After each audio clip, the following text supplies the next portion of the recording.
Assalamualaikum warahmatullahi wabarakatuh. Selamat siang para pemirsa Usman News. Saya Dedina Putri Aprilia Suherman.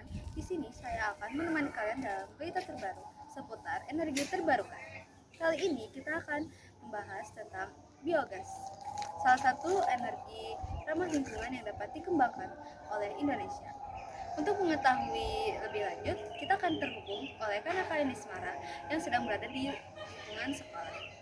Baik, terima kasih kepada Denira. Sekarang saat ini saya sedang berada di lingkungan SMPHT yang biasanya ditempatkan untuk membangun biopoli, hidroponik, dan juga bata terowong ya.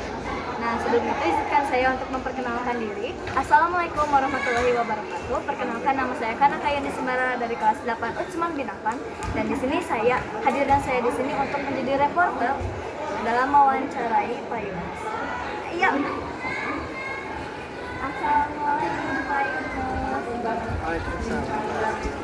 Pak Yunus bisa berkenalan dulu sebelumnya apa?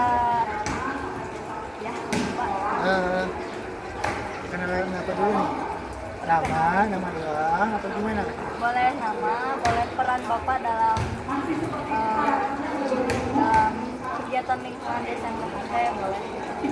Hai, bismillahirrahmanirrahim. Assalamualaikum warahmatullahi wabarakatuh. Nama saya biasanya dipanggil Yunus, Pak Yunus. Saya di sini hanya sebagai apa ya, kalau Pak Ali bilang general apa ya, pokoknya aku semuanya semua bidang dikerjain. Jadi kalau untuk LHK ya gini, ngurus tentang lingkungan. Pak Yunus boleh kita wawancara? Boleh? Ya boleh. Langsung saja ya Pak, kita ke sesi tanya jawab. Oke, dimulai dari pertanyaan pertama. Apa saja sih jenis-jenis energi terbarukan yang paling efektif saat ini? Energi terbarukan untuk saat ini sebenarnya banyak. Setidaknya ada lebih dari 5 yang energi terbarukan, mulai dari sumber matahari, air, angin juga bisa, ombak juga bisa, dari sampah juga bisa. Contohnya kalau dari matahari itu panel surya, kalau dari angin kincir angin untuk pembangkit listrik tenaga angin, dari air pembangkit listrik tenaga air yang Nah, menurut Pak Yunus dari semua energi terbarukan yang telah Bapak sebutkan tadi, yang paling efektif menurut Bapak apa? Kalau untuk energi terbarukan yang efektif di semua wilayah itu energi terbarukan yang bersifatnya biomasa. Kenapa? Karena biomasa itu sendiri bisa diperoleh dari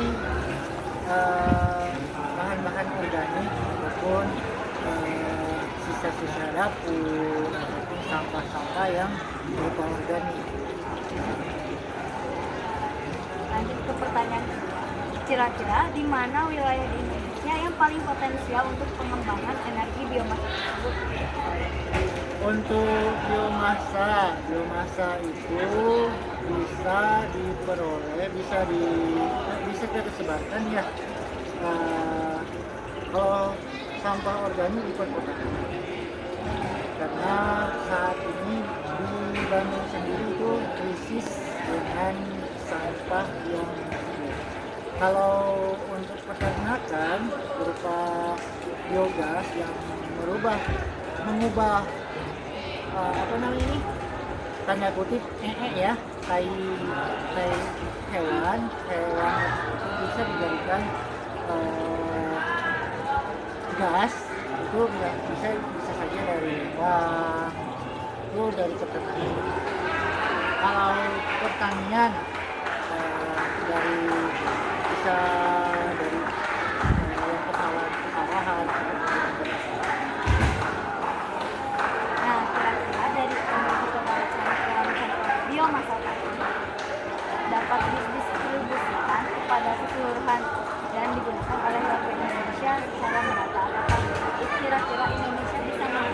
tahap tersebut apa? Kapannya mah tergantung dari aspek apa, dari aspek pengadaan barangnya, dalam kutip aspek produsennya, terus penyebaran si produk tersebut, apakah kalau sudah banyak bisa disebarkan, kalau produsen sendiri tidak ada bisa. Berkaitan sama Ya. di pertanyaan keempat adalah siapa pihak yang paling berperan dalam mendorong transisi energi terbarukan di Indonesia? Apakah produsen itu juga terlibat dalam Kalau yang terlibat itu sendiri banyak, dari atas sampai bawah, begitu juga dari bawah sampai atas. Maksudnya gini, maksudnya dari atas sampai bawah itu atau dari bawah sampai atas? Dari atas itu dari pemerintah. Pemerintah memberikan rancangan, misalnya kita contohkan aja gini, tentang apa ya, biogas. Apakah peralatan itu bisa diproduksi atau enggak? Kalau enggak, ya harus diteliti lagi. Nah, yang selanjutnya dari peneliti diteliti dengan lebih mendalam. Sebenarnya itu butuh waktu, enggak cuma setahun 2 tahun, bahkan itu bisa 2-5 tahun. Pemerintah membuka peneliti apakah bisa meneliti. Selanjutnya kalau sudah diteliti, kampanye dari LSM. Terus kalau udah dikampanyekan, apakah masyarakat bawah menerima? Apakah masyarakat bawah menerima atau tidak? Gitu. Sebaliknya, kalau dari bawah ke atas, misalnya dari bawah masyarakat umum membutuhkan, tapi kalau pemerintah tidak mengadakan, ya, jadi semua pihak berbeda. pertanyaan aku juga sempat baca-baca dari beberapa website ataupun orang-orang yang mungkin sudah melakukan gerakan ramah lingkungan. Namun begitu, mengapa negara Indonesia masih termasuk susah dalam mendistribusikan ataupun mengubah penggunaan energi fosil menjadi energi terbarukan kepada warga-warga? Mereka tuh masih dalam kutip rendah dalam menyebarkan konsep gaya hidup seperti Kenapa masyarakat umum lebih baik mengkonsumsi atau mengkonsumsi produk yang sudah ada daripada beralih ke yang lebih mudah, karena yang sudah ada itu udah bisa dipakai, nggak perlu dipikirin lagi. Tapi kalau yang energi apa tadi teh terbarukan, itu karena kita harus menunggu produsen memproduksi lama lagi. Jadi, dan itu juga butuh modal yang gede, meskipun nantinya misalnya harga untuk biogas hanya di bawah 10.000, tetap aja modal awalnya itu gede, nggak begitu mudah. Jadi dari harga, dari produsen, ya dari segala macam. untuk pertanyaan terakhir, bagaimana sendiri pendapat dari SMPHT tentang permasalahan energi terbarukan? Apakah SMPHT juga akan beralih atau masih dalam proses? Kalau dari SMP Hikmat Ladan untuk energi terbarukan dengan biomasa sendiri mungkin dimulai dari hal yang kecil-kecil, mungkin di bidang bukan dari misalnya di bidang yoga, tapi mungkin dari bidang pertanian, kita mengumpulkan sampah-sampah organik untuk dijadikan pupuk ataupun dijadikan minyak.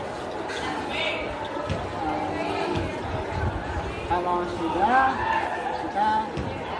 kita sekarang masih uji coba ya, apakah kita bisa misalnya ini sampah organik apakah bisa